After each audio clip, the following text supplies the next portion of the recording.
Una de las principales causas de accidentes y bajas laborales en España se debe a problemas derivados de la manipulación de cargas, causantes de contusiones, cortes, heridas, fracturas y principalmente trastornos musculoesqueléticos, que afectan sobre todo a la región dorsolumbar.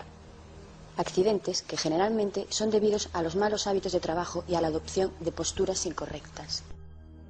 Nuestra columna vertebral constituye el principal soporte de la parte superior del cuerpo, pero además es la encargada de proteger la médula espinal y los nervios que se ramifican al resto del cuerpo.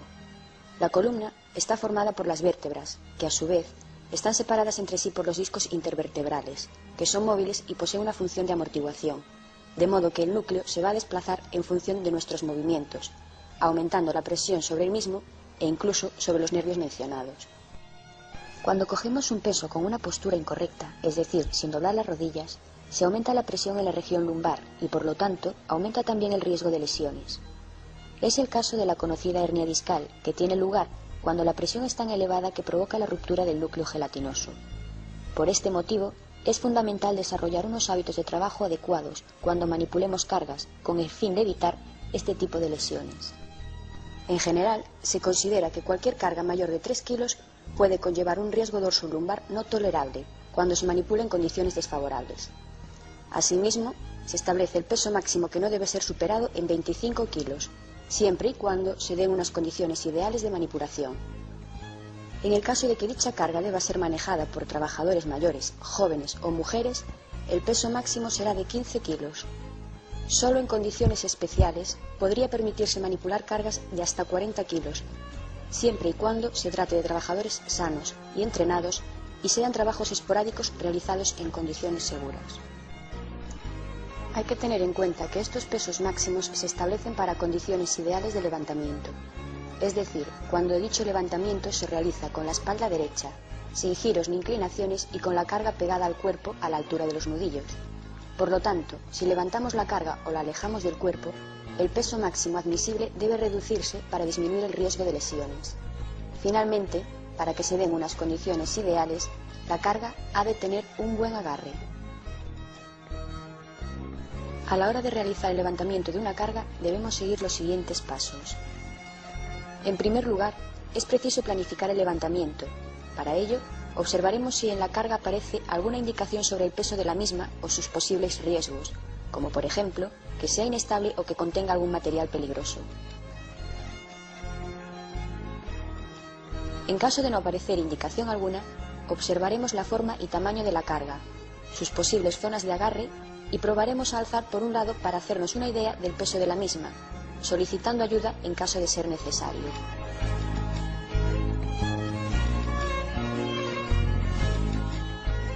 Una vez analizada la carga, procederemos a su levantamiento.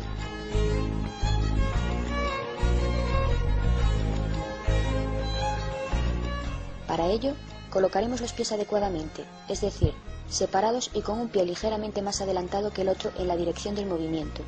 De este modo lograremos una postura estable y equilibrada para realizar el levantamiento.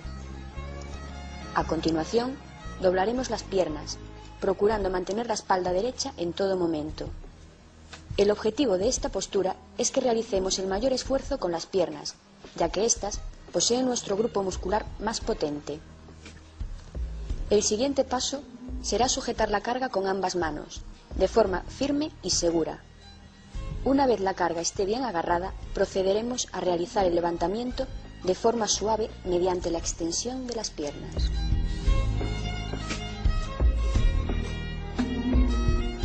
Para desplazar la carga debemos recordar mantener los brazos estirados y la carga pegada al cuerpo.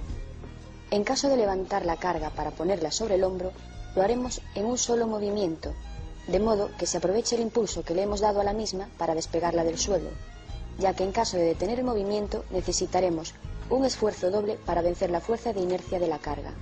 Finalmente, para dejar la carga, seguiremos el mismo sistema, es decir, doblando las rodillas. Existen ciertos factores de riesgo que debemos tener en cuenta a la hora de manipular las cargas.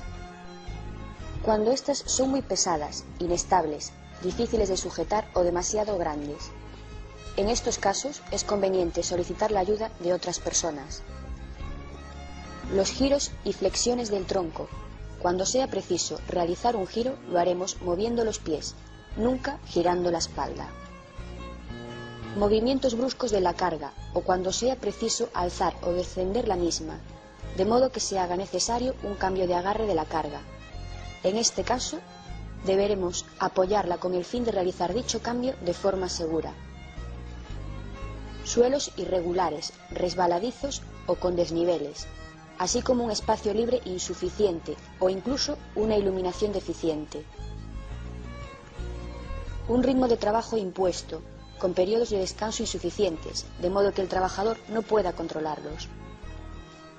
Transportar las cargas largas distancias. Generalmente se recomienda no recorrer distancias superiores a 1 metro. Y finalmente, otro factor de riesgo son las propias características individuales del trabajador, es decir, su falta de aptitud física, la falta de formación, patologías dorsolumbares previas, etc. El Real Decreto por el que se establecen las disposiciones mínimas de seguridad y salud relativas a la manipulación manual de cargas establece en su artículo 3 las obligaciones generales del empresario, entre las que debemos destacar la siguiente. El empresario deberá adoptar las medidas técnicas u organizativas necesarias para evitar la manipulación manual de cargas, en especial mediante la utilización de equipos para el manejo mecánico de las mismas, sea de forma automática o controlada por el trabajador. Esto implica que la manipulación manual de cargas solo se debe realizar cuando no sea posible la adopción de otras medidas, como puedan ser la automatización y mecanización de los procesos, de modo que se evite o al menos se reduzca la necesidad de realizar una manipulación manual de las cargas. Una de las opciones para evitar esta manipulación son las ayudas mecánicas. Entre las más utilizadas en la industria tenemos las transpaletas y carretillas automotoras.